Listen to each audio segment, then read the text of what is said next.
La deuxième question que nous nous sommes posée concerne les enseignements que les entreprises peuvent tirer de ces désorganisations. Le premier enseignement de la récente crise concerne le mauvais recensement de ses fournisseurs, de ses partenaires. En effet, la catastrophe japonaise a montré que nombre d'entreprises n'avaient pas une vision suffisamment claire de leur réseau de fournisseurs.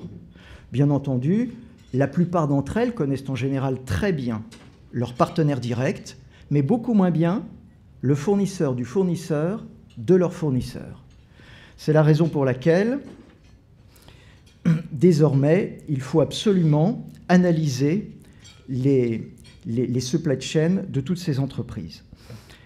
Le deuxième enseignement de la récente crise concerne l'accroissement du risque de rupture d'approvisionnement.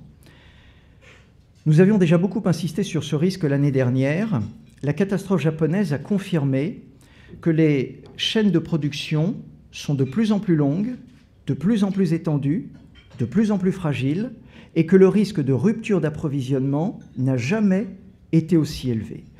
Comme vous le savez, anticiper un risque de défaillance, c'est d'abord se poser la question d'une seule source d'approvisionnement ou de plusieurs sources.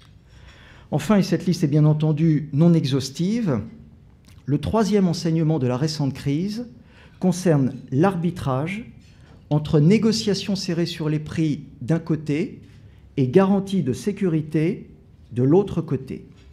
Dans le premier cas, les entreprises jouent sur les volumes pour obtenir les meilleurs prix. Dans le deuxième cas, les entreprises misent d'abord sur la sécurité des approvisionnements. Or, l'un des principaux constats auxquels nous arrivons au terme de notre étude concerne le fait que la succession des crises au cours de ces 3 ou 4 dernières années a fait remonter la sécurité des approvisionnements parmi les premières priorités des directions achats, parfois même devant la réduction des coûts.